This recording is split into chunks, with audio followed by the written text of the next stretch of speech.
Well, Mike here from the 80's Glam Metalcast, and this is a tribute episode to honor the great Eddie Van Halen. Now, I'd like to welcome a special co-host on this journey, Jason Powles. How you doing, Jason? I'm doing great, Mike. Thanks for having me along. Eddie Van Halen, there is no one more influential in my music listening and many, many others. Boy, you know, it's hard to believe we're over a week since he passed away, and people still pouring out tributes. So now, Jason is a news anchor in my area. He's a big hard rock fan and a huge Van Halen fan. So, Jay, what are some of your memories or thoughts you want to share about Van Halen? Oh, geez, there's so many. I mean, I've got to see them in concert twice. The first time I saw them in concert was the Balance Tour. They came to what back then was the Knickerbocker Arena. Now you're going back a few years. Before it became the Pepsi Arena, and then now the Times Union Arena, which is in Albany. That was an amazing tour, and the reason why it was so cool is, number one, I love the album Balance. I know a lot of folks, are like, but it had some great songs on it. But they were a machine. The concert was so good, and I got to meet Sammy and Michael. So here's the story. I worked at the NBC station in Albany, WNYT. One of the reporters there, his name's Chris Bruner at the time, he was a big Van Halen fan like I was. He reached out to Van Halen's management and said, hey, we want to do a story. We want to connect with Sammy, because Sammy wrote I Can't Drive 55, as the story goes. He was headed up to Lake George, where he had a place. Driving too fast, got pulled over by a state trooper, and he told the guy, he goes, man, I can't drive 55 up this way, and therein lies the story. So Chris Bruner reaches out, says, hey, can we come do a story? And management said, sure, he'll do it. So I said, oh my gosh, that's amazing. And I was just a young lad in the business. I was an editor. I ran studio camera, and I, before I became a news anchor, I was a sports anchor. Before sports anchor, I was, a sports editor. And I said, gee, Chris, do you think I could tag along? Well, he said, sure, you hold the boom mic and you come along. So it was amazing. I went. Now, I already had tickets to go see the show, so I was going to see the show, and I got to meet them. So we go backstage. Now, if, as word has it, and if you read Sammy's book, that was the tour that was starting to end the good relationships between Sammy and the rest of the band. I mean, Michael was kind of in the middle. They were using separate dressing rooms. Alex and Eddie had their own dressing room. Michael and Sammy had their own dressing room, basically because one was alcohol, the other one wasn't. Alex was dry and didn't want to be around that kind of stuff. That's the rumor. Anyway, we go in, and we interview Sammy, and Michael's there. We got to meet both of them, got to shake their hands, and, we did the interview about I Can't Drive 55. It was great. It went really well. We went back out. I went to go see the concert. The concert was amazing. You go on about your merry way. Well, not long after that, Sammy exits the band, and then years go by. In 2004, he reunites, and don't I get tickets to the concert? We got amazing tickets. We were in the well right along the stage. So I still have Michael Anthony's pick that he threw and I caught. Nice. So, and that was a great, you could tell Eddie wasn't quite himself. He was not as technical back then. He was going through, he had just had tongue cancer, and he looked very thin and not quite himself. But it was still a rocking concert, and we really enjoyed it. So there's my two Van Halen stories right there, but it was amazing time. That's awesome. When I think back, just a couple of my earliest memories, I had some older cousins, and they would always give me albums that they were all set with. So they gave me, Motley Crue, Dokken, and one they gave me was Van Halen 1984. And I just remember that just being such an amazing album. And another memory is the videos. I can remember going to a local roller rink, and they used to put project the videos up on the wall, and they would always show Jump, and they would always show Panama. And it's just, those were really, for me, like the kickoff of like hard rock, hair metal, all that stuff. And it's good stuff. Good memories. Absolutely. So Jay, like I told you, I've sent you some of these interviews. I reached out to 8 amazing guitarists from the 80s. Now, these are guys from all over the world. All of them have, a lot of popularity and are well known in their own right. And they had a lot of cool stories to share about Eddie. Some knew him, some met him, others were just citing him as an influence. So what we'll do is I'm going to queue up these interviews. So first up, we've got Kee Marcello. He was in Europe and the band Easy Action. And then we'll follow up with Mark Ferrari from Keel and Cold Sweat.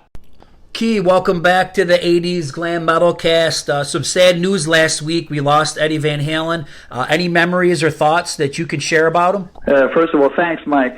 Glad to be back. Yeah, I mean, it's been really sad. A true icon left us, and it's amazing what he did to change the entire ball game, so to speak. I remember when that first album came out in Sweden in 1978.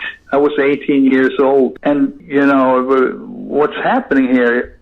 Am I or he on shrooms?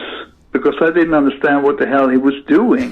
First of all, the tapping thing. Prior to this, I've heard guitar players like Nils Lofgren and a lot of different players do sort of single note tap-ons, hammer-ons. But I never heard anybody taking it to that extreme. So it took some time to figure out what the hell he was doing. And also the Floyd Rose tremolo system, where you lock the saddle and the bridge. So you can just go to town with if you do that on a Fender tremolo, after you end up with playing a totally new song because it doesn't stay in tune. Mm-hmm. So those two things changed a lot for me because I started to investigate the possibility of getting my hands on the guitar with Floyd Rose, and it was really a milestone, that album, and it did so many of them, when he introduced keyboards into metal, which was almost not allowed at the time. I remember I saw Masters of Rock at Råsunda in Stockholm. It was Van Halen, AC/DC, and Motley Crue. And when they played Jump from 1984, Eddie played the synth solo. He actually made a choice to play the synth solo, not the guitar solo, and the people were actually booing. That's how sensitive keyboards were in hard rock back in the days. And he totally changed that too. It's really hard to imagine, hard rock bands of that style without keyboards. Especially Europe. When I think of keyboards in hard rock heavy metal, I mean, look no further than the Final Countdown. Exactly. I would go as far as to say that without Jump, there wouldn't have been a Final Countdown. I don't think so. Yeah. I mean, people didn't experiment with keyboards that way. I mean, actually, when people use keyboard, they used to hide the keyboard player behind a blanket on stage sometimes. I don't know if you remember those times. It was crazy. It was like if you were using keyboard, you had to be ashamed of it some way. But he totally changed that. So when you were probably already playing guitar by the time he came out, but did you incorporate some of his style into what you do? Yeah, absolutely. I think all of us did from that generation. In '78, I wore 1960, so I already had and I grew up with Alan Holdsworth and Ollie House, so I already had wrap my mind around that legato thing, which he also does, But the tapping thing was a new experience, and I incorporated that. I'm not crazy. I'm not doing it all the time. I'm using it on some of the most famous Europe solos and on Easy Action, but I'm not one of those guys that incorporate in everything I do. But I enjoy doing it, but I have to say the way Eddie does it's just so rock and roll. Did you ever get a chance to meet him? No, you know what? I never did. What happened was when I moved to LA in 1989, Europe were managed by Herbie Herbert, who he used to manage Journey and Santana and a lot of big bands from the Bay Area. And at the time, Neil Sean, who I befriended, we played on an album together and we were hanging in LA. Neil was hanging with Eddie and Luke, Steve Lukather from Toto. Yes. And the three of them would go on like 3 or 4 day, 24-hour party binges. Okay. And so when I came to LA, and Herbie knew that I liked to party, and he put his foot down and said, "Kee, you are not going to hang with those guys because it's going to kill you." So he actually didn't let me meet Eddie and the guys. Oh, wow. One of those. And later he actually banned Neil to meet them too. Oh, no kidding. Wow.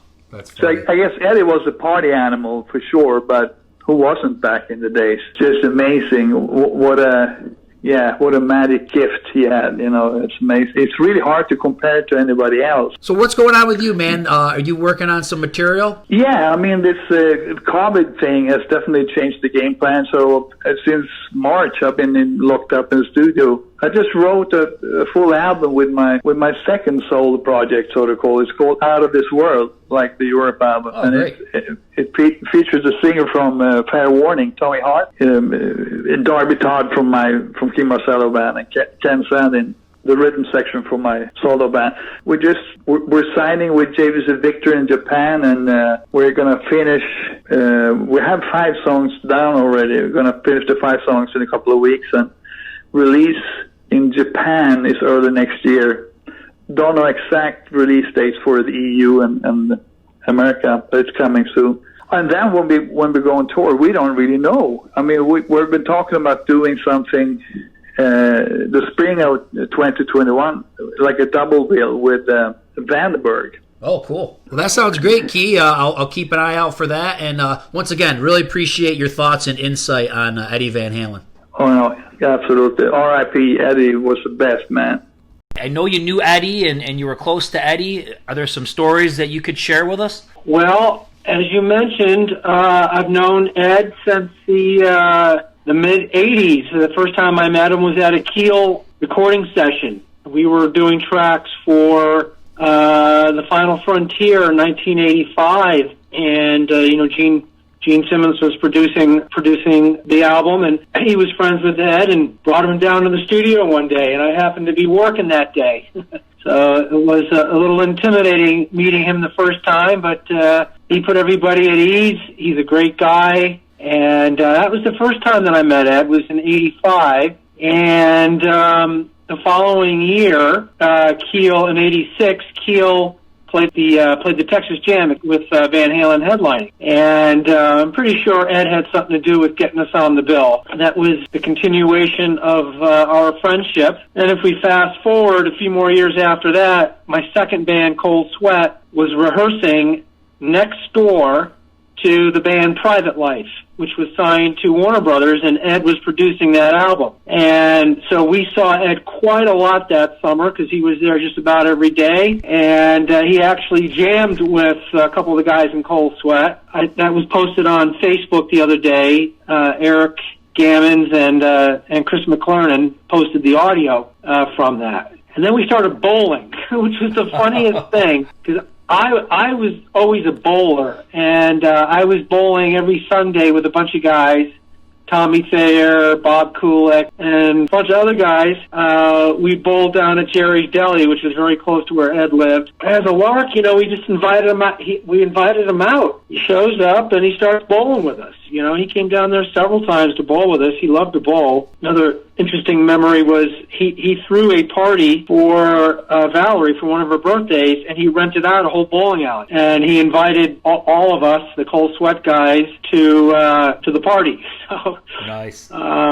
Yeah, so that would have been 1990, 89 and 90, when all that bowling stuff was going down. Just, I kind of continued to just stay in touch with him. After I bought my first Ferrari, I reached out to him because I know he was a car guy. He owned Lamborghinis and Audis and Porsches, and I told him I'd finally joined the boys club, by buying a car, and if he'd ever be up for driving, to let me know. And sure enough, he took me up on the offer. And last 3 or 4 years, I'd been driving with Ed and Al here in Southern California. We'd just go out on these long drives that were open roads and not too many people. both of those guys had high-end sports Porsches, GT2 RSs and GT3 RSs, and it was me and my puny Ferrari. But that was more recent, and we had some really nice times together on the drives. I never spoke music with him. It was always about cars. Nice. But he was certainly a car guy. He owned a lot of cars throughout the years. I think he told me he had a Miura, Lamborghini Miura, which I think he said he got almost $1 million for it. Those cars are, the Miura S's are very, very rare. They command a lot of money. So, I feel very lucky that I had, this friendship with him throughout the years. And I think one of the reasons why he enjoyed hanging out with me, because I never asked him about music. We never talked music. We only talked cars. And I think that was, part of the appeal for him was, nobody was going to ask him about the same kind of things that a million other people were asking him, Mm-hmm. I knew he was ill. I didn't know how ill he was. I knew he was ill. And what can I tell you? I mean, just like everybody else, we're all devastated by this loss. It's such a tremendous loss, not only from his talent, the contributions that he made to music, but he was a great guy. And I know a lot of your listeners obviously didn't have the honor of knowing him like I did. He was just a really sweet guy, very unassuming. Obviously his contributions to music are just almost immeasurable. I hope he's in a happier place right now and he's not in pain. And obviously, we're all mourning his loss here, and there will never be another one like him. I can't even say they broke the mold with Ed because there was no mold with him. And I think you have to put him right up there with Jimi Hendrix as some of the most influential and innovative guitar players that ever walked the face of the earth. So that's in a nutshell my friendship with him, going back to 1985. So I guess that's 35 years knowing him on and off. Wow, that's a long time. When you think about your journey as a guitar player, where did Eddie Van Halen fit into that? Oh, well, you can't be a guitar player from my generation without having been influenced by him. Sure. The first Van Halen album came out in '78, so I was 16 years old then. And like everybody else hearing that for the first time, you're just flabbergasted. What the hell is this? This was a game. This changed the face of guitar playing. Where there were guitar heroes before Van Halen. You had obviously the big 3 or 4 with Hendrix, Page, Clapton, Beck. I guess you could throw in Ritchie Blackmore in there. I actually was listening to Michael Schenker around the same time too, because the first UFO album came out in '73. So, Schenker actually predated Van Halen by a little bit. But that album just changed the face of guitar playing forever. So, obviously, like everybody else is trying to figure out how he did that. You heard these notes and these intervals in these notes, and you weren't quite sure how he was doing it. And, of course, back then we didn't have MTV or we didn't have YouTube, so there was very little of him,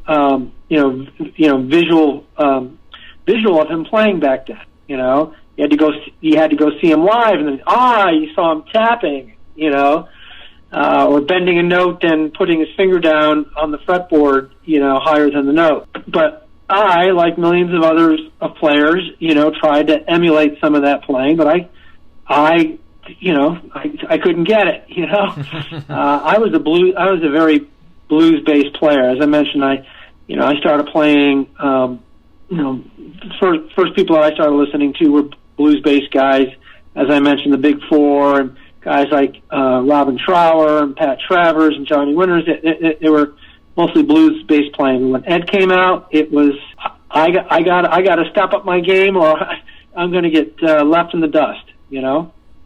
That's what it was like trying to figure out Van Halen stuff in the early days. It was very difficult. Well, Mark, anything else that you want to share? I really do appreciate what you've told us. That's some definitely nice inside information about Ed that a lot of people probably never heard before. Well, I did post a couple of pictures of Ed and I driving recently. They're on my Facebook page, so your listeners can go and find me on Facebook and see that post. And I'm mourning his loss just like millions of other people are. I'm trying to process it, It's almost unbelievable to think that he's not here on this earth. But I'm sure the heavens are rocking harder than ever with him up there. And, I feel very blessed that I was able to call him a friend. Well, thanks so much for your time, Mark. You take care. Thanks so much.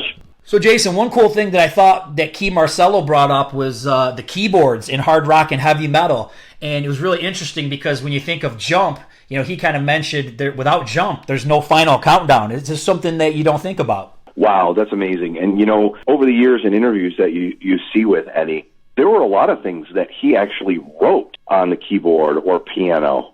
And then, which is weird because he's really a guitar player. They're figuring things out on the guitar, and then they build it around that. So he kind of had to translate, if you will, from the piano and then create the guitar parts. Brilliant musician. And, that's the other thing, too, is that when it comes to his guitars, he always said, and, I watch it now over and over on YouTube in different interviews that he's done, there's 12 notes. Mm-hmm. There's no rules. People say, there's rules. You have to do this. And why? That's the best part of music, is that there should be no rules. You make it however you want. Those 12 notes can go anywhere they need to go. I think it's just amazing that he did what he did and how he did it. And he didn't care if there's not supposed to be keyboards in heavy metal music. It's not right. Who says? Yeah, exactly. Eddie Van Halen is a guitar god. There's no question. If he wants to change it up, that's what's going to happen. And by then, by like 1984, the album 1984, he had already done keyboards earlier on a different album. People forget that sometimes. Mm-hmm. So for that to be, oh my God, it's mainstream, it's what you're going to ruin heavy metal. No, you're not. You're just making it the way you want. There's no ruining music. There's just different kind of music. Yeah, exactly. And it was cool to hear from Mark Ferrari about kind of things that Eddie was into besides music. So he was big into bowling. He liked to go bowling. He was really into cars. And that was one thing that Mark Ferrari mentioned is like, hey, everybody always wanted to talk with him about guitar. So he kind of blew those people off. But he liked to hang out with me because we wanted to talk about cars. So that was pretty cool. That's very cool. And in fact, if it weren't for cars, there would have been no Sammy Hagar in the show. In the game, you know what I mean? Yeah. I mean, because Sammy's car and Eddie's car was in the shop, and Sammy happened to have his car in the same shop, and the shop owner knew them both and said, "Hey, Eddie, what's going on? You seem kind of down." And he's like, "Well, I just lost our lead singer, man." And he's like, "Well, you should call Sammy Hagar." He's like, "Well, yeah, you should call him. Here's his number." He did, and the rest is history. You got to figure, if it wasn't for his love of cars, who would have been the second lead singer of Van Halen? We just don't know. Wow, well, that's pretty wild. All right, so here we're going to queue up the next two interviews. We've got Tracy G, who played with Dio, and Ronni Le Tekro, one of my favorites from TNT. So, Tracy, how important was Eddie Van Halen as a guitarist to you? He was pretty important. He was one of my main, probably my main, one of my main influences, along with many others, but he was pretty big. A lot of other guys that I like, I didn't actually get to meet them or see them really, really close. But Eddie, I got to meet it when I was really young. I got to meet him, and I got to see him play in very small situations, little bars, little clubs, all the way up to the arenas I saw him. But, I mean, I got to see him evolve as a player. And when you were watching him in these early days, was it pretty clear that this guy was going to become a superstar? Definitely. It was hard to imagine them or him or the band accomplishing what they did, because it was pretty big what they accomplished. But you knew they were. I thought they were better than everybody else locally, and even big bands back then. They came across like a really professional band, and they had everything, full package, and of course a guitar player that was just like no other. So all the stars were aligned, and they were already better than everybody. And I don't know if even they could imagine what they accomplished, as far as how big they got and worldwide and household name and the whole trip, So yeah, it was obvious. What was Eddie like as a person? I met him a couple times, actually got to talk to him, and he was very, very regular, very normal, very down to earth. I met him when I was 16, so he was 20, and it was before a show. And we just talked about amps and where he found his lead singer. The lead singers are always kind of hard to find. So he told me that story, and just real normal, just a real normal guy, you know. I just kind of followed his career ever since I met him, and once I saw him play, I just kind of went to all his gigs and bought all his records and, you know, tried to figure out his licks and like everybody else, you know. What were some of the things that he did on guitar that that inspired you or that you emulated? He has a lot. When I first saw him, when I was 6, he came out playing an Ibanez Destroyer, wood grain, no finger tapping, no whammy bar, no electrician's tape, just his pedal board, his amps, and he's pretty much ended picking, his way of picking, you know, alternate picking, but his scales and his finger patterns weren't like the normal guy, weren't like what I was learning. It was like pentatonic patterns stuck together, so he played like in one lick, play like 2 patterns within one lick. He had extra long fingers, pretty good stretch, so he was just making up these licks that I hadn't heard yet, and I hadn't heard anybody going at it like that. Pretty amazing. So from there, and I would go see him, he kept adding things. Plus he was like, had a combination of like sound effects, harmonic, volume, swells, pinch harmonics, all these cool things that I hadn't seen too many people at the time do. Pretty amazing. So all that influenced me. And then I seen him, and he'd be having a whammy bar, and he had a Strat now. Now he had a whammy bar. He was using it a little bit different than Hendrix, using it more like Eddie Van Halen used it. And so everybody had to get a whammy bar, including me, you know, at the time, kind of thing, and real inspiring. And then I see him, and he starts to do the finger tapping thing, you know, and it's like he's already better than everybody. And then he comes out with that. All the guitar players in the audience are just like shaking their head, going, all right already, you know, like it's just, he's just over the top, real special guitar player. Had great rhythm in his solos, great tone, great look. The way he stood, the way he moved, he felt everything. Nothing really looked cheesy and phony. It all just was real, and he felt it. It's a real natural, gifted guy. When you heard the news last week, what were some of the feelings and thoughts that came to you? I knew he was kind of sick, but, you know, and then when I heard that, I don't know, he kind of numb, kind of bummed out, you know. He was just so much. I learned so much from him and still am, and this whole feel, this whole style, this whole vibe. So it's kind of sad. I'm just sad, you know. I'm bummed out, yeah. Definitely, man. Well, hey, I appreciate your time. All right, brother. Thanks so much. You take care of yourself. So we had some sad news last week about Eddie Van Halen. Do you remember, like, the first time you heard his guitar playing? Yeah, I remember that. That was, I think the first album came out a little later in Europe than the States. But I think I heard it in '78, and it kind of, I mean, it was a revolution, the whole sound and the whole approach to music, pretty much. Also, a guy that was smiling while he was playing guitar, that was kind of new. Yes, for sure. Yeah, he always did have a smile on his face, didn't he? What are some of techniques that he did that you brought into your style? I mean, I tried some tapping techniques, obviously, because I was a kid when he came around, but, you know, I was going to be Ronni Le Tekrø, so I tried not to copy too much, you know. But some of the aggression, I would think, I put into my style, and also maybe the same sound approach.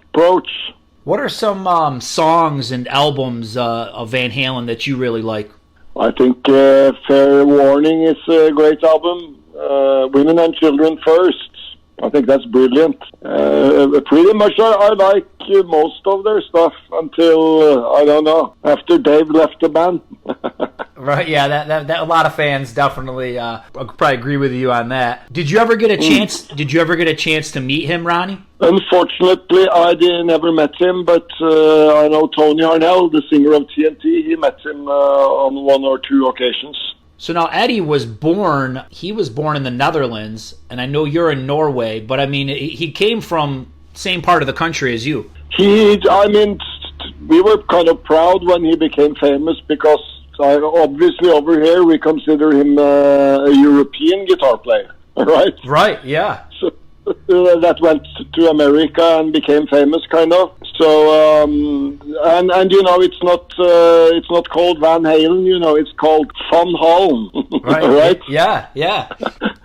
So. But the guy was a giant, you know. I mean, no guitar players between him and between Jimi Hendrix and Eddie Van Halen. Maybe Frank Marino, but Did you ever get a chance to see Van Halen live? no, I didn't. So quite a few of my favorite bands I never saw live, like Thin Lizzy and Van Halen. But I've seen AC/DC eight times. Oh, great, yeah. When you heard the news, were you kind of surprised, or did you think kind of this might happen? Because we all knew he was sick. I heard he was sick some years ago, but I kind of thought he beat the disease. So I was kind of surprised. It came like lightning. A lot of information's coming out now that said they were trying to piece together a reunion with all the original guys, you know, with Michael Anthony in there as well. But just because of his, sickness, it just couldn't happen. Okay, that would have been great. Yeah, definitely. I did notice that you have a new song out and a new album out. Do you want to just comment about that real quick? Yeah, it's an album I made with Leadfoot, American artists. Played with the Javelinas and Rockettes, and called Leadfoot. And he one of his songs was on one of the last Bruce Springsteen albums called High Hopes. So we met some years ago, and we made an album together called Leadfoot and Ronni Le Tekro, A Death Divine, that came out a couple of weeks ago. Yeah, I checked out the video last night for Shut Up. I thought it was really good, man. It's a little different, obviously, for somebody who's looking for a TNT sound, but it's a great song. It's very melodic, and I'll put a link in the description of this video that I'm doing so people can check it out. Thank you, mate. That's great. Perfect. Well, hey, thanks for your time, Ronnie. Hope everything's well. I hope you're safe and healthy out there. You too. Take care, my man. And, if there's anything, just call me. So, Jay, a couple interesting points from those interviews. I mean, Tracy G, man, he was out in L.A. He was watching the evolution of Eddie Van Halen. He was watching him before the tremolo and before the tapping. And then what he would do is shows that he'd keep going to, he'd see this evolution. That had to be amazing. Oh, I can't even imagine what that must have been like. I mean, to see a guy, probably in his teens or early 20s, teens most likely, just, making his way up in the 70s. And you go back to the 70s, the influences at that time, you had, Hendrix is already gone, so you're probably your Led Zeppelins and things like that.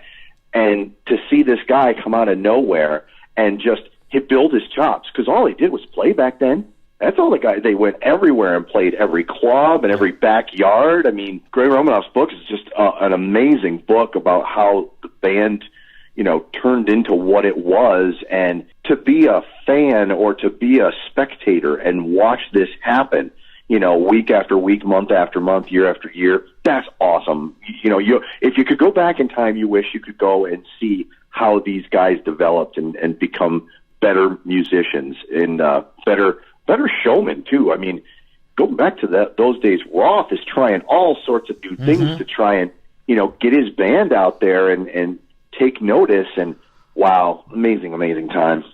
Yeah, another thing, Ronni Le Tekro made a good point about, he always looked at Eddie as being a European guitarist because, they're relatively from the same area of the world, and then we always think of kind of Eddie as being from L.A. So thought that was an interesting point. Yeah, Eddie was a mix. I mean, if you think about it, sure, he had the background musician-wise. Some people just pick up a guitar and that's all they know. Mm-hmm. Well, he knew other instruments. His father was a musician, so he knew what the basics were, and he brought that with him into this genre. And then, so he was, we say L.A., and that's where he grew up mostly, and that was an influence. His father was an amazing musician, so that influence there as well made a big difference.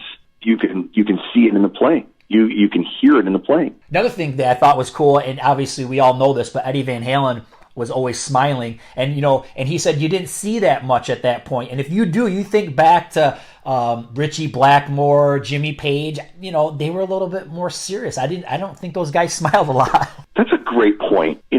Once MTV came along and you got to see them more, I mean, it's hard to. You go back to the 70s and early 80s, and the only way you saw these guys was to see them in concert. Yep. And they're up there performing, and, they have certain expectations. But, I mean, even in concert, you go back and you watch the videos, or you're relatively close enough to see them in concert. You're right. Eddie's always smiling. He was up there just having fun. You wonder how much it was effortless for him. I mean, he obviously played a guitar all the time played a guitar. But if you go to it and just look at the raw parts of it, he was having fun. And why not smile? if it's something you love and you enjoy making people happy and they enjoy your music, how can you not smile? Oh, I agree 100%. Well, we'll queue up two more. We got JJ French from Twisted Sister and Jay Pepper from Tigertailz, UK glam band. Here we go. Okay, so I've got JJ French on the line with me, and he just wrote something about Eddie for Vintage Guitar Magazine. I'm going to read that, and then we'll jump in. So there are millions of guitar players. There are thousands of really good guitar players. There are hundreds of really great guitar players. And then, like a pyramid, there is an elite group very near the top as you climb this mountain, whose style is so unique that you know who they are immediately when you hear them. Santana, B.B. King, Duane Eddy, Chuck Berry, Keith Richards, Jeff Beck, and Albert King come to mind. But at the very top, where Zeus resides, there exist the most astonishing guitar players of all. This select group created a language and a pathway that did not exist before they took their first breath of life. That group consists of Django Reinhardt, Jimi Hendrix, and Eddie Van Halen. Like athletes who break world records, these special guitar players have shown us where we can go when we thought that there was nowhere else to go. These players broke the rules by steamrolling over them. These giants gave us a new language. There is no higher recognition that can be given. Eddie Van Halen now resides with the gods of guitar.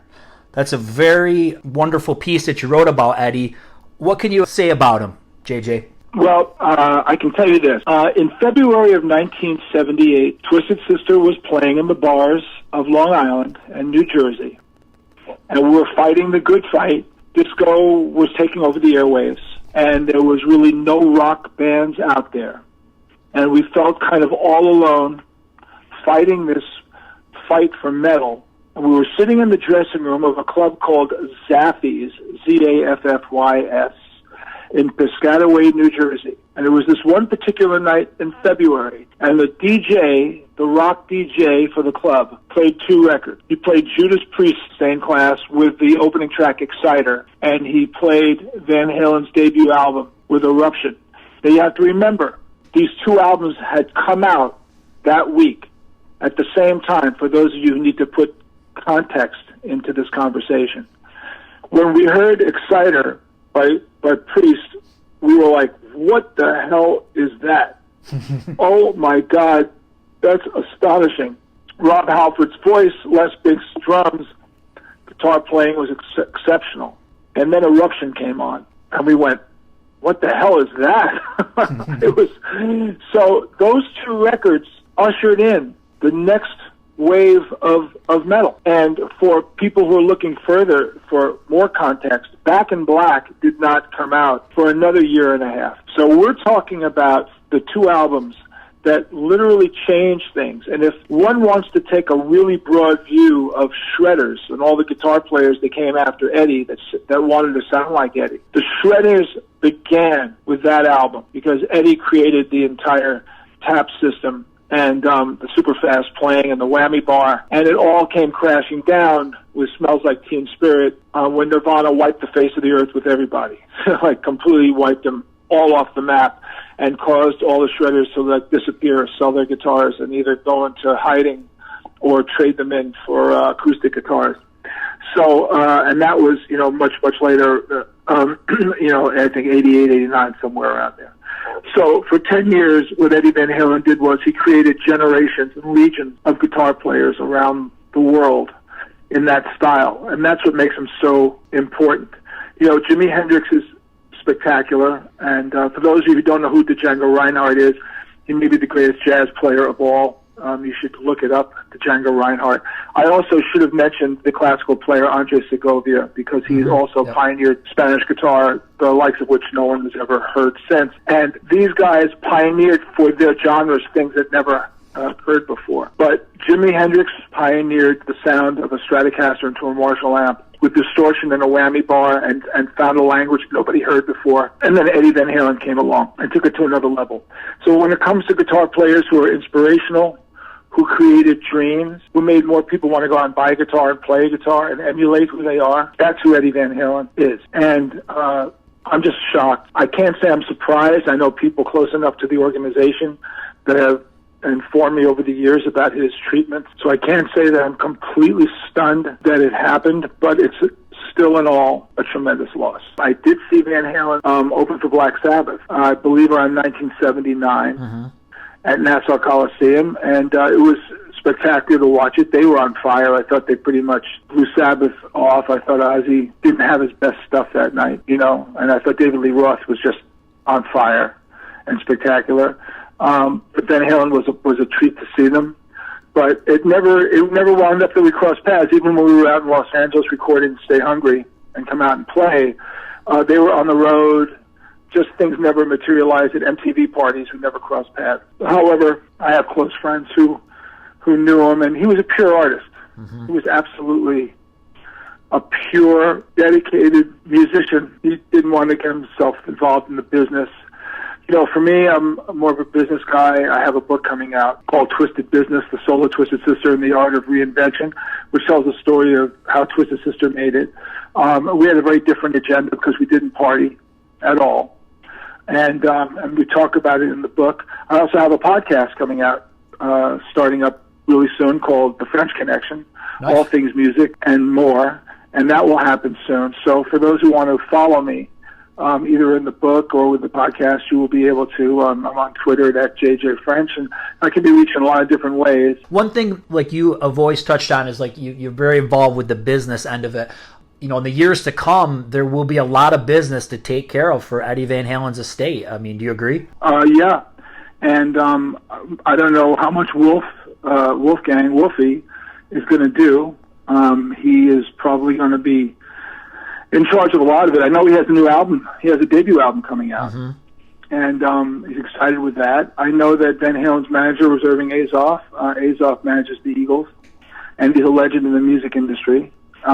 So if anyone has to look to somebody to advise and consent, they have the best of the best. Don't forget, they're out in Los Angeles. There's great business managers and managers out there, and I think that the estate will be cared for. But also remember, with Van Halen, the estates, I'm sure the original four guys, Alec, Eddie, Dave, Michael, Anthony, all have their own representatives. So let's just hope they all get along and there's no lawsuits that go flying around all over the place. Yeah, exactly. And it is sad. Obviously the whole situation is very sad. But when the status of an artist, when you're here, obviously, you're a legend no matter what. But then when you pass, a lot of times you go into a whole new level. Eddie Van Halen, I believe, is really at the same kind of a level as Hendrix and Morrison and Bowie and Freddie Mercury. I think he's right up there with all the greats. I would not disagree. I wouldn't have said what I said about Eddie Van Halen if I did not believe in my bones that he resides with the gods. He's right up there. He is to rock and roll as important as Chuck Berry was, as important as Jimi Hendrix was. These guys are immortals, and they speak a language. Eddie is an immortal. I mean, look, you have to just say who inspired more guitar players. I'll tell you a guitar player who's inspired a ton of people. He would not necessarily be considered a great player, but you couldn't deny his influence, is Ace Frehley. Yeah, I agree. Ace may not be amongst the top, 20 guitar players on a technical standpoint, but how could one deny his influence? I think probably more kids wanted to become rock stars because of Ace and Eddie than almost any other guitar players. Yeah, I agree. I can say that. I can really say that without any. And if anybody argues with me, I would tell them you're crazy. I mean, how do you deny Kiss's impact? And how do you deny Ace's impact as a guitar god, as an inspiration? But that is almost from an image standpoint. Ace had the image down. Eddie had the image and he had the chops. And that's what makes Eddie so unique. And Eddie will start topping the list of greatest guitar players. Well, JJ, I really appreciate your insight and your time, sir. Well, listen, thank you very much. And anytime I can say a good word about somebody who's just a good guy and just a legendary musician, I'm more than happy to do it. Well, hey, Jay, tell me what Eddie Van Halen meant to you as a guitarist. Oh, well, I mean, like everyone growing up in the 70s, you know, before that you had, you know, some great guitar players, Richie Blackmore and all that kind of thing, you know, Jimmy Page and obviously the guys who kind of started, or Chuck Berry and people like that. But I always remember my parents saying, "Oh, you should listen to Hank Marvin from the Shadows." I don't know if you guys ever heard those over there, but they were like big in the '60s over here, really big. And Hank Marvin was their guitar player. They said you should listen to him, you know, what he's playing. And then I heard the first Van Halen album, and obviously, like most people, like Eruption, and I was just like, mate, do you know what I mean? What are you doing? It's just like everybody else now, they'll give up because this is just insane. You know, you started playing the violin on the guitar, really, is what it sounded like. Mm-hmm. So it was like a reset button as soon as that album came out. And everybody followed him, you know, and he led the way. I mean, it was just groundbreaking, unbelievable. When you were going as a guitar player, did you ever try into some of those Eddie tricks? Oh, we all did, you know. I mean, and you know, you can the hair metal bands particularly, and I'm talking everyone. And I remember seeing an interview with David Lee Roth when he played. They played over here. They played it was called Download now, but back then it was called Castle Donington Monsters of Rock Festival. I think it was '84. I was there, and David Lee Roth did an interview, and he said, "Yeah, when Van Halen comes on, we'll watch everybody before us playing Eddie's solo." You know, insinuating that all the guitar players were copying him. Well, of course they were, because, you know, I'm not ashamed of that, and a million other guitar players, you know, did that kind of stuff, and we all have it in our solos, and, you know, started tapping the fretboard, because he led the way, and he showed everyone a different way of playing those same scales, same licks, you know, that everybody was playing. And yeah, absolutely. You know, it's loads of our songs, as there are a million bands. Is there an album that you liked from Van Halen the most? I've always been about, you know, the riffing. So, is it Fair Warning where it opens with Unchained? You know, that, and yeah, I mean, that I think he's doing like a drop D thing, whatever going on there, and I was all about that kind of stuff. It was his riffs, you know, at the beginning of him talking about love, that kind of the harmonic kind of riffing that he did. I know everyone used to blow everyone away with the solos, and I you know, I loved that too, but I don't know, it was the way he captured that sound, and he almost like leaving mistakes on the record, you know, the early stuff, and I thought that was great. You know, you weren't worried about playing duff notes or stuff, because that's what happens, you know. You can make it all perfect if you want to, but there was very few bands that would, and quite often they wouldn't even have like a rhythm guitar under his solos. You know, a lot of bands, even if they were three-piece bands or just a one guitar player band, they would always put a rhythm guitar under his solos. He never did that, you know. But it was the riffs for me, I think, you know. Him talking about love, Unchained, and so many more. Loved that. Absolutely loved it. Yeah, you make an interesting point, because a lot of people always talk about the solos, but yeah, he could do it all, man. He definitely had the riffs for sure. Oh, that was it for me. And you know, and I'm not just talking about the heavier kind of riffs, but it was the like it's Van Halen 2, you know, the Dance the Night Away. I mean, that kind of the lovely warm riff, you know, with the harmonics on it and all that sort of stuff. It was beautiful, you know, and Panama, you know, the way he gets those harmonic stuff and, you know, in those riffs, I mean, just that for me was just, you could almost hear the tubes squeaking in his amp, you know, because they were burning so loud. I loved it. You could hear that going on, and then the pick scraping the strings, you know. Yeah, you know, the twiddly stuff, and once you, I mean, the trouble is all that hammer-on stuff, he's great, you know, and there are people who took it, like, to another level. There's another guy, I can't remember, guy, is it Stanley Jordan or something? I don't know, he's like more insane all over the fretboard, and, you know, people took it even further, and for me, actually, the person who then went on and made it his own in a different way, in a more classical, was Randy Rhoads. That he kind of, whilst Eddie kind of set the bar, I thought other people took it in another way then. Randy Rhoads created something else from it, because his stuff really was classical, you know, the scales he was playing. He's doing stuff like, yeah, you know, he did the tapping off Eddie Van Halen, but he's now turned it into something else that nobody else was doing. So you got this guy now playing all these kind of weird classical scales and just, you know, being influenced obviously by Eddie's tapping. Suddenly now he's doing something completely different, but it sounds just orchestral, and that's awesome as well, you know. So I've never been ashamed about doing that stuff. I mean, you know, what's there to be ashamed of? That's what I grew up on. Those are my influences.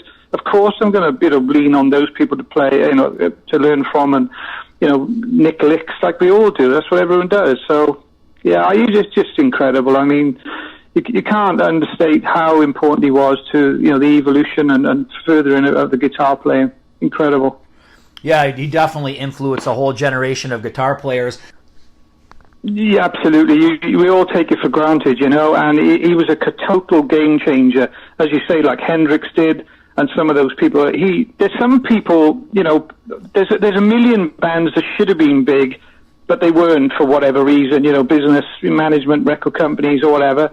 But sometimes people that are so different and talented come along, they were always going to be successful. And for me, that's the difference. You know, Eddie Van Halen, whether he was in Van Halen or somebody else's band, that guy was always going to change the way everybody played, because, you know, he messed around with the amps, the guitars. You know, people forget about the wang bar, things like that, you know, whammy bar on a guitar. Before that, you still have a lot of them, like the Fender Stratocaster. You have a wangy bar that doesn't have a lock-in nut. Well, he did that. You know, he was like led the way and said, well, we don't want that. I want to bend the thing down. It's got to come back and stay in tune. So he created the lock-in nut, the drop D thing. That wasn't his gig, you know, but he made that into the tremolo thing so he could drop his D still on a lock guitar, you know. And the amps, you know, he did things with the power soak and all that sort of stuff, you know, drop the voltage in the amps and the pickups, and just you know, evolution, and a total game changer. He was always going to be successful, and yeah, everyone's taken him for granted, and now he's gone. Everyone's like, oh my God, how good was he, you know? Yeah. Incredible in every way. Yeah, definitely. Well, hey, Jay, I really appreciate you sharing your thoughts on Eddie Van Halen with us. Yeah, absolutely, no problem, Mike. Okay, so we just heard from JJ and Jay, so some interesting points. One of them is about the business. You know, we talked about the business of Van Halen in the future. I mean, when you think of the estates of John Lennon, Freddie Mercury, Jimi Hendrix, you know, once this legend passes, there's a lot to figure out in the years ahead. Yeah, I read somewhere, and don't quote me, I'm pretty sure I read somewhere that Eddie was at one point worth over $100 million. Wow. And I think that's a low estimate, to be honest with you. But it all depends on what his estate, where he left things. You know, does everything go to his wife? Does, you know, the music go to his son and his brother? I mean, does his brother now take over as, you know, caretaker of the Van Halen brand and name? You know, what about David Lee Roth? You know, it all depends on how the contracts were all laid out and who does what. If you hop onto YouTube, there was a great behind-the-scenes tour of the 5150 studio. Now, not great in the fact that, it was such a great production, you got to see everything. It was just basically a walk-around with one of the reporters from MTV, who's now like on CBS or something like that and does stuff for CBS Sunday morning. They were probably highlighting the Van Halen tour in '98 with Gary Cherone, you know, trying to give it some push. So they went, basically what happened is they probably had a crew with a boom mic, a light, and a top light on a camera, and a guy holding the camera on his shoulder, and they walked around 5150, Eddie's studio. And, you know, it's a great thing on YouTube if you get a chance to watch it. And in it, they talk about how they had like a Radio Shack computer, I think it was, that had the catalogs for this humongous wall of 2-inch tape, the old reel-to-reel 2-inch thick tape, where I learned on in a recording studio back when I was in college. I worked in a recording studio. That was my work-study job, being a music minor. And it was so cool to work in a studio like that. So he had probably a 2-story wall full of 2-inch tape. You would literally have to get onto a ladder to get to the top of this thing. And it was just tape after tape after tape. And he said, our computer that cataloged all of this died. We took it to a tech guy. He couldn't get it going again. He goes, so I have probably weeks and weeks worth of tapes up there that I don't know what's on. I had to, and he would have had to have taken it down, listened to it, and recataloged it all. And that was back in 1998. So you've got to wonder how much of that is sitting around still uncatalogued. And does Alex, does David Lee Roth? Does Wolfie? Do they sit down and put those things? And how much of that stuff can you still put down on a reel-to-reel and listen to? You know, how many reel-to-reels are still left? You've got to wonder. There's all this uncatalogued music that could be sitting there. You know, if you're Alex or if you're Wolf or his, you know, Janny or Valerie or whomever's in his life that controls that kind of stuff, do you want it out there? You know, it's just crazy. I mean, the line of the business here, Mike, is unbelievable. And then you get into a philosophical debate. I mean, that's probably unbelievable music that is just sitting there. And that's how we got some of the later Van Halen stuff with Sammy. It was already written. It was written for the next album before Roth left. So, you know, a couple of albums down the road, and he goes, hey, I got this thing, you know, and he plays it, and Sammy goes, I love that. Then they bring the reel-to-reel down, put it on, and like, wow, man, we can do something with this. And there's all that untapped music. So you got to wonder, Mike, is that something down the road that somebody does? And there's your business angle. Yeah, exactly. A big topic lately online is a tribute concert. Jay, what do you think? Do you think they should do a tribute concert? Oh, my gosh, yes. How could you not? Right, I agree. Like I said, we're going on 2 weeks here since he died, and people are still talking. We're doing a podcast. There are podcasts everywhere. It just came out just the other day, just yesterday. Sammy spoke up and talked at length about how he reconciled with Eddie, and they wanted to keep it quiet because they didn't want it to come out that, oh, maybe there'd be a reunion tour. Eddie was in no shape for a tour. No. I don't know if you saw this, and yes, I thought it was amazing that George Lopez, a mutual friend, George Lopez, the comedian, you know, was playing golf with Eddie, and said, and Eddie told him that, geez, I'd really love to hear from him, but he hasn't called. And so he told Sammy, and Sammy's like, well, I didn't think you wanted to hear from me. And he's like, call him. So he did, and God, it was a love fest from there on out. And that warms your heart because you don't ever want to see anybody hate someone. No. You don't want to see that, you know, forever. And, you know, I don't know Sammy personally, but, and I have nothing against David Lee Roth. I enjoyed Sammy's stuff, and, you know, not a lot of people that love Roth like that angle, but I enjoyed it. I really enjoyed it. And like I said, I got to meet him. Nice guy. And you can make an impression. You can still be a joke, but he was a nice guy. And in subsequent, you know, interviews and things that I've seen, he still seems like he's a nice guy. To know that was weighing on him and they were able to reconcile and have some good conversations is something that's important. But getting back, I get off track here. Sorry. Oh, man, you're fine. Getting it back on track. There has to be a tribute concert. The question then becomes, who does it, who's in charge of it, and who's in charge of picking the people that's going to play, sure, and the bands that are going to play. And when are we going to get to do this? I mean, Sammy just did a pay-per-view. Yep. You know, Sammy just did a pay-per-view for his birthday bash in Cabo. Does it end up being a pay-per-view concert? I hope not. I'd like to be able to see it. It's one of those things that how do you pick who's going to play? And you better have, if you're going to have that concert, you better have Sammy in the circle, and you better have David Lee Roth and his group. And you'd hope to God that someone at least invites Alex and Wolfie to be a part of it and be there. I don't know. That brings you to the next question. Will Alex ever play again in a band? Right. I mean, he never played with anybody but Eddie. No. Yeah, it's crazy. You know, I mean, probably, I would imagine he's probably done.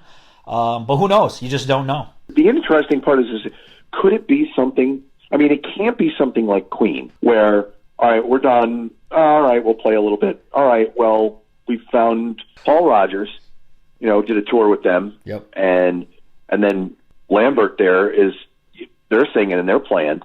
But you can't replace Eddie. No. Alex and Wolfie could play, or Alex and Michael, and you bring a Sammy or you bring a David, but who's going to play the guitar?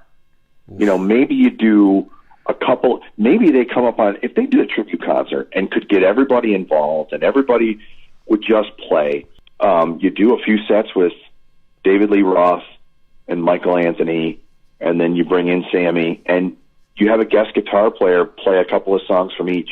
Yep. You know, that would be amazing. But how and when, because it's going to be sore and raw for a long time. I've never seen a tribute go so long. You lose a movie star, you lose an important political figure, you lose some sort of icon in life, and they go 3, 4, 5 days, and then everybody moves on with life. This is different. I've never seen anything like it. Can you attribute COVID to it? Maybe. Maybe everybody's just ultra tuned into things because there's not a lot to do in life. But wow, I mean, a tribute concert would be amazing, and I hope that they can do it and do it right. I agree. And then one cool point that came out of the Jay Pepper interview is, like I said, I always expected everybody to talk about the solos, but he mentioned the riffs, and you really got to think back to these riffs. I mean, they are iconic. They're classic. You're hearing them now all on NFL and everything. They're classic riffs. Oh, they are. The cool part is I think really Eddie made that. I'm sure other guitarists did that a lot. And you would never see, like when I was growing up, and after I graduated from college, I hooked up with a couple of guys. We got into a band, and we recorded a CD. I went to College of St. Rose in Albany, and they had a recording studio. That's where I worked. And we went back and recorded it. And in overdubbing and laying layers down when you're recording music, there's the little things you add when you overdub, right? And it's that underlying guitar line you look at, like Def Leppard. They'll have the basic tracks, and then you hear that, ding, ding, ding, ding, ding, ding, or they just add another layer of guitar, like in the overdubs, and then, they've got 2 guitar players in the band, so one plays one plays the other.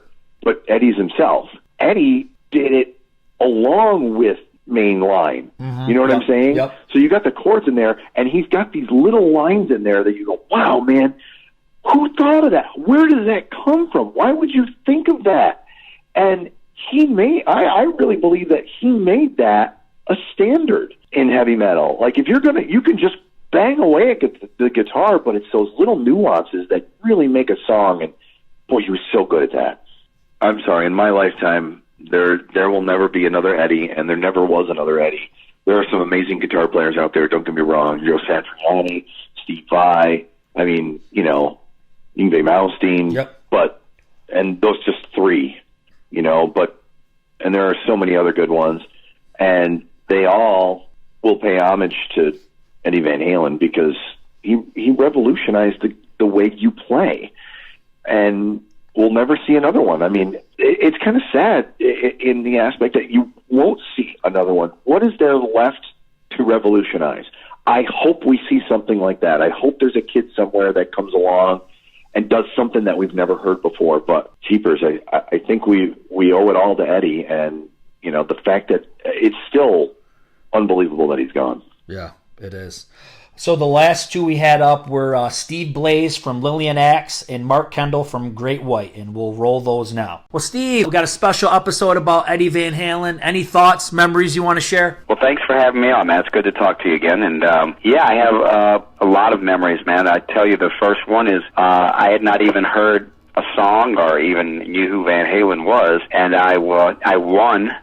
They used to do the call-in radio, 10th caller wins this and that, and I won a 5-song vinyl. Now, not just vinyl, but red vinyl, 5-song promotional copy of Van Halen 1. Wow. It had Eruption, You Really Got Me, Ain't Talking About Love, Jamie's Crying, and I think Running with the Devil on it, and it was red. So, I mean, you can imagine if I still had it, what that would be worth today. Oh, definitely. And so I won it, and I listened to it. In my head, all I kept picturing was, Van Halen being, a Dutch band, and the guitar player looking like the guy on the cover of the Lucky Charms box, with the top hat on and Dutch boots playing guitar, So I didn't know what to expect, and then I listened to it, and they came to town soon after that on the Monsters of Rock show, and I got to see them. They actually opened up. It was Boston, Blue Oyster Cult, Heart, Nazareth.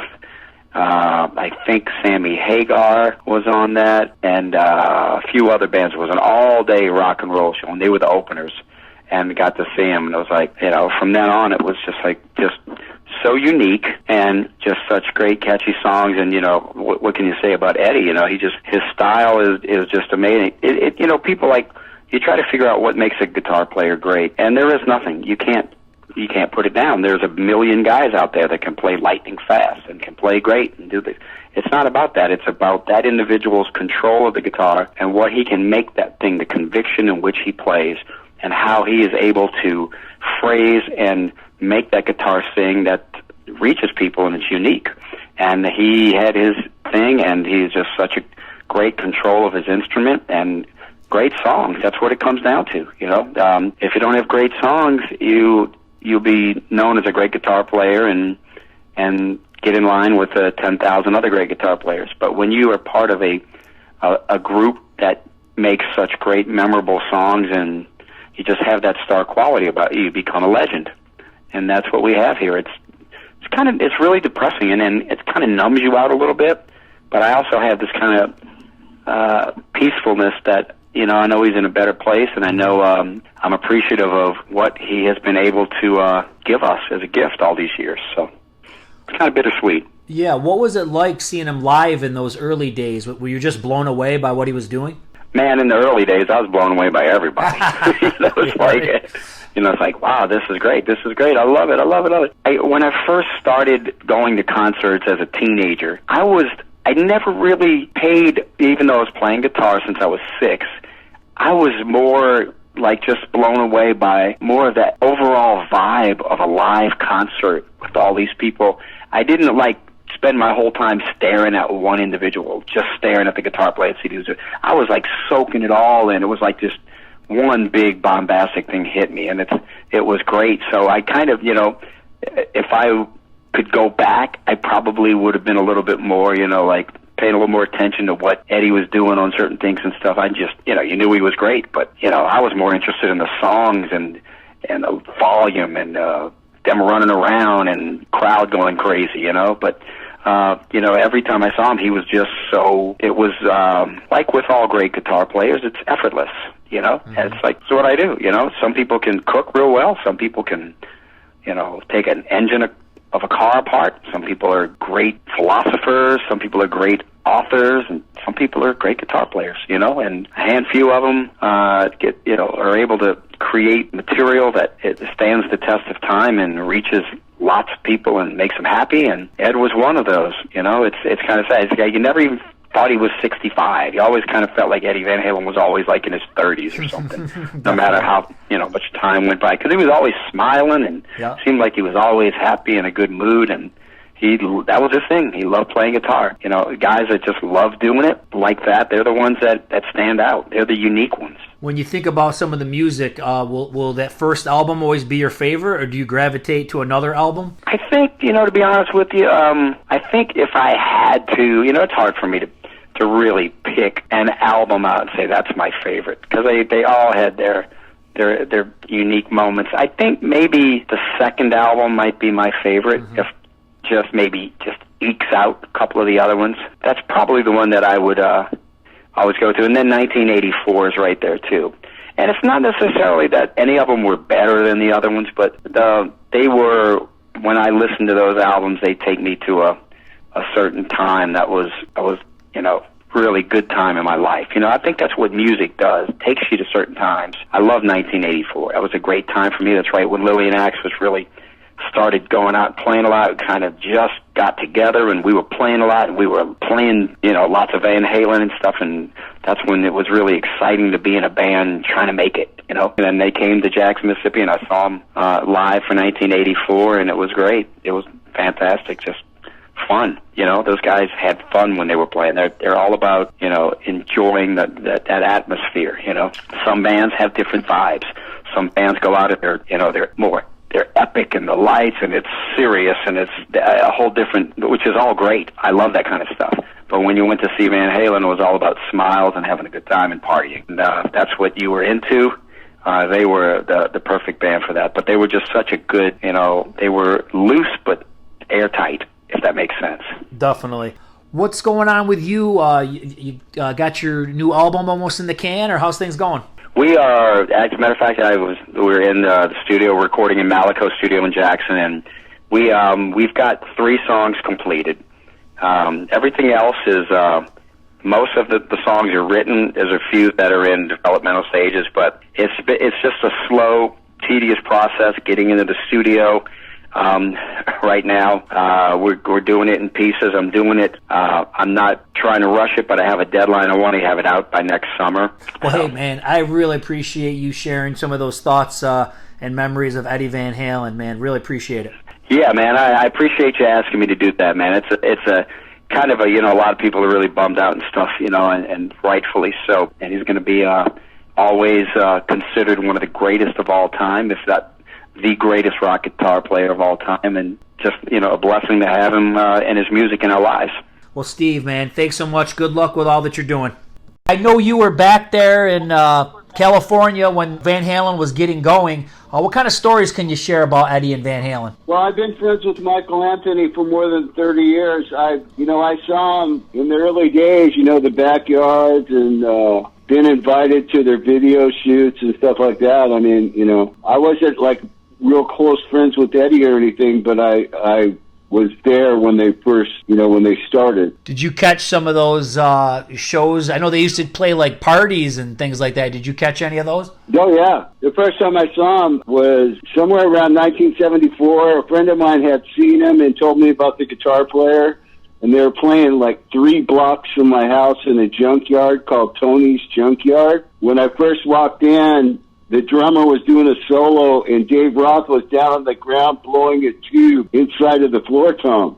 And it was making the pitch go up and down, you know what I mean? And then I was really anxious to hear the guitar player. He was playing a Les Paul. It was kind of before he was doing the tapping, and I don't believe he had a wang bar. He didn't have a tremolo bar on the guitar or anything, but he played like way outside of the box, and he was scary good. And I just couldn't believe what I was seeing. Me and my buddy, we were kind of in a band. We were playing in backyards, but we were kind of upstarts, and they just blew our minds. We just followed them everywhere. They'd play like at a high school, at a gymnasium somewhere, or backyard parties. I remember we paid $1 to get in that first time, and then they started charging $2 and $2.50. We thought that was like insane. But they were so good that we just kind of followed them around. And I can only say that seeing a guy that good, and there was a lot of bands around, by the way, and almost every gig I went, I saw all kinds of bands that I knew, guitar players. They were all in the crowd. Everybody was like in shock about this guitar player because he was doing things we really hadn't seen before, and it was outside of the box. It was something a little different, and he was just mind-blowing, the things he could do on guitar. And I would go home and just practice, for hours on end.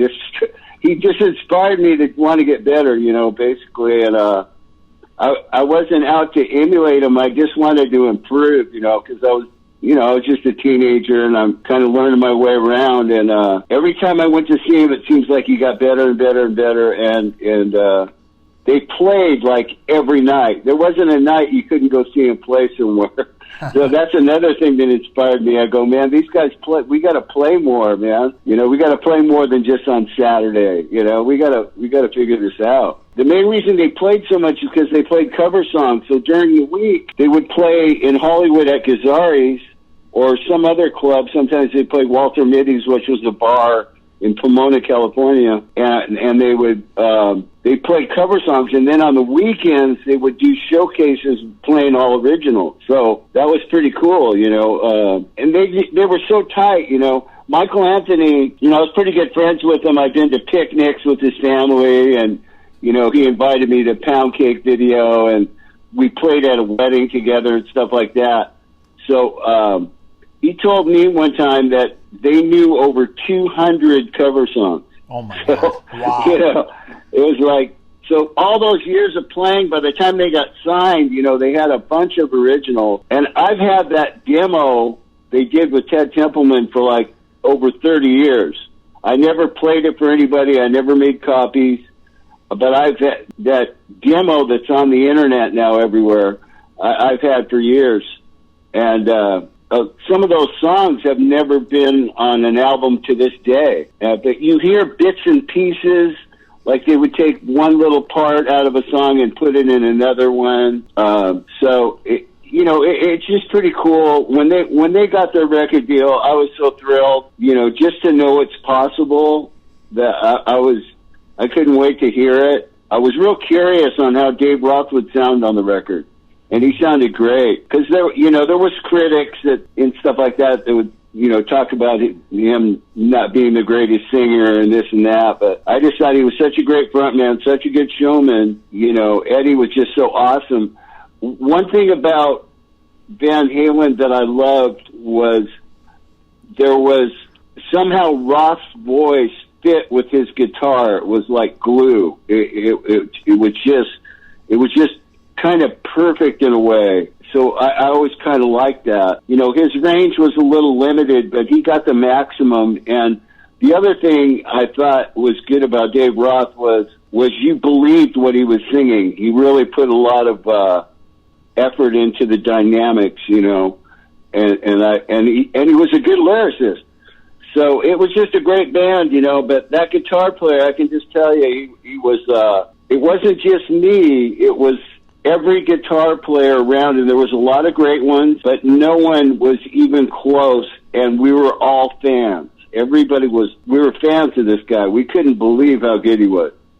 And that was before he was doing the eruption type stuff and using the tremolo bar and all that. This was just his skills on the neck. And, also what I noticed right away was his picking hand was better than anyone around, in the sense he was really articulate. He played with a lot of power with the right hand, and he attacked the notes, and he was so accurate and, so well rehearsed and prepared, and Michael Anthony told me that he never put his guitar down. He played it every day, all day, sitting on his bed, going to get a drink, whatever. He always played guitar. He just, there's a lot to say about that, how much he practiced, One thing that I was thinking about, and obviously you guys came up in the 80s, the whole LA metal scene, and sometimes I look at Van Halen as kind of like the forefathers of the glam metal scene, because when you think of all these different bands, everybody had, not everybody, but a lot of people had the blonde singer, the flashy guitar player, you know what I mean? I think that all kind of goes back to Van Halen. Yeah. Well, they got signed in 78, and when we got a kind of a record deal, not really a record deal, in 1982, there was it was just a kind of a handful of bands, maybe three or four bands that got signed in LA. Then as time went on in the 80s, another one would get signed, and then another. As soon as it started to get successful, that's when it kind of snowballed. But yeah, I agree with you. When they got success, it was like, the record companies are a business, you know what I mean? Yep. They want their Van Halen, you know what I mean?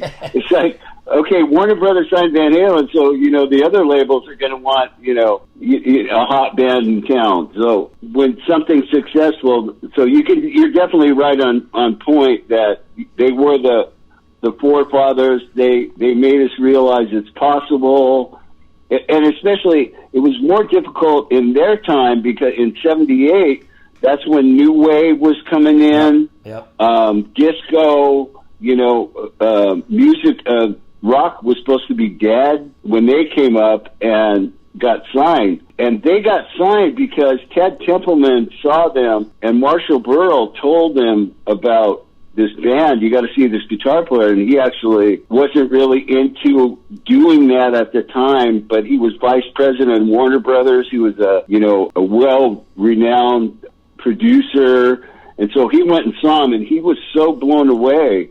He talked Mo Austin into it, even though rock and roll was supposed to be dead or whatever. Right. And he got it really going. And once the world discovered Eddie Van Halen, it made me realize that we were right. This guy is special, and the world over, including people in bands, their peers agreed. this has been a tragic loss. And, you know, when you hear people like Tony Iommi, and, you know, I think that was one of their first tours ever, Yep.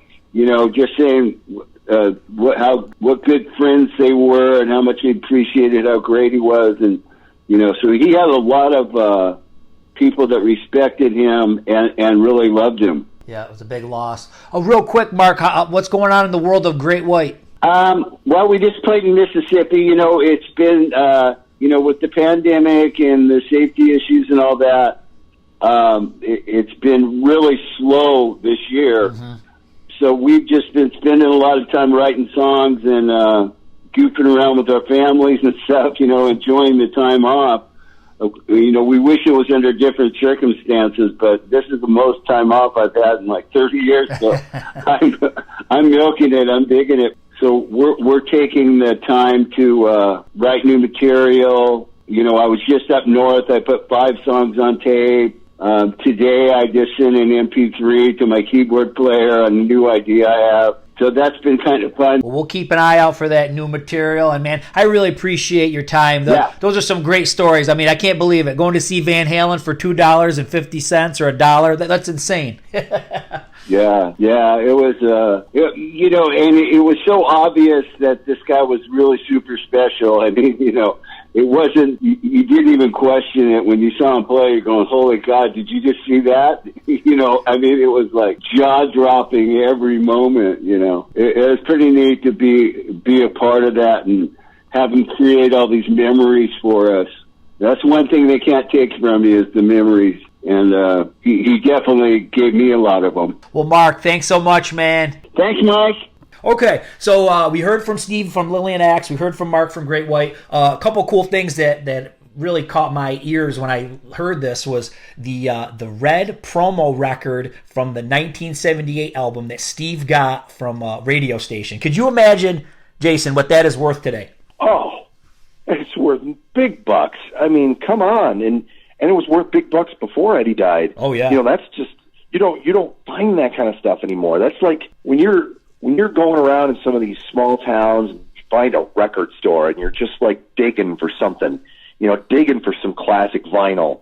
And, you know, that's the diamond in the rough right there. That's an amazing, you know, that would be huge. So that's a pretty cool story right there. Yeah. And Mark Kendall, you know, he was around kind of like Tracy G was. He was catching these guys at, you know, gymnasiums and backyard parties. You know, he mentioned, you know, one gig he paid $1, another gig he paid $2.50. Could you imagine seeing Van Halen for $2.50? I mean, it's like what? That's an amazing story too. And you know, when you talk about Van Halen and glam metal, nowadays you wouldn't ever think that. Even, you know, guys like in their 30s wouldn't go immediately to the name glam metal when it comes to Van Halen, but they were really the ones that kind of started it. I mean, go back to Roth. Yep. I mean, just look at them. And, you know, go to the 1984s and, you know, the albums just before, the way he dresses and the spandex and whatnot. I mean, you know, Van Halen as a band started out that way and evolved. It took a major right turn when it came to their image when Sammy came along. Yes. But you're right. They were probably one of the forefathers of glam metal. And I mean, obviously guys after that took it to a whole new level, you know, the Poisons and things like that. Yeah, that's where it all started. And of course, you know, the 80s brought in the spandex, the big hair and everything and took it to another level as well. But yeah, I would agree with that 100%. Yeah, because when you look at, I mean, once again, and not no disrespect to people like C.C. DeVille or Mick Mars, but I can't put them in the same category as Eddie Van Halen as a guitar player. But when you look at the format of bands like Poison and Motley Crue, I mean, you could say it's very much trying to be molded after Van Halen, for sure. Oh, there's no question. I agree with that 1,000%. And I mean, and C.C. DeVille was an okay guitar player. He's no Eddie Van Halen, but he's also no Mick Mars. I mean, Mick Mars was you know, an amazing guitar player. And if you talked about, you know, the smiling versus the serious, I think if Mick Mars probably smiled at this point, his face might break. And even back then, he was as serious as they come. He was like the dark guy of the group, yeah, for sure. Oh, there's no question. I mean, Nikki Sixx was always smiling, probably because he was always high. But the point being is that Mick Mars was the anti-Eddie Van Halen when it came to stage appearance. But, I mean, he could play. And he can play. I don't want to talk past tense, it's Mick Mars. But, yeah, those guys, definitely glam metal. They were led to that point by by Van Halen. There's no question. Jason, I really appreciate all your insight, man. You really brought a lot of cool things out in this podcast. Any final thoughts or things you want to share before we wrap up? Just that, Eddie Van Halen touched so many people. I was devastated when I heard. I was literally driving into the studio, and I parked the car in the parking lot, and my phone went off. And when I saw Eddie's name come up, I said, it can't be. Because we all, for as much as we thought, maybe there's hope, maybe there's time for one more tour. Because, at 65, how many guys, Rolling Stones are 107 years old, and they play. Look at Kiss. Kiss is still going. Yeah, I mean, you can't live forever. But as a fan, I held out hope there'd be a chance that I could get one more chance to see them in concert or see something. Because if you go back to their last concert, 5 years ago, I mean, Eddie was on. He was as tight and as sharp as I've seen him, probably going back to the Balance tour. Okay? That's how good he was playing. I liked his playing this last tour, which unfortunately I didn't get to see. But you watch all the video, all the stuff that he did live on ABC, all the stuff that's on the internet. He was as sharp and as good as I've ever seen him. So that last tour, he was that good, and the band was that good. Gosh, that makes you smile and he was having fun. If you watch any of the videos, he's smiling the whole time. He's loving being on stage with his son and his brother and David Lee Roth, just loving it. You couldn't go out any better way, and we all hoped, but when I got the text and you knew it was all over, you knew that a part of your childhood and a part of your adult life was gone. Yep. That you loved. I mean, I literally loved that music. I still do. It's sad, but we remember him, and we remember the times we had, and we all smile like Eddie did. Oh, definitely. Well, Jason, I really appreciate your time with this. It was a great conversation. We definitely lost a one-of-a-kind, but, his music will live on forever. Absolutely, Mike. It's been a pleasure. You take care. We'll see you soon.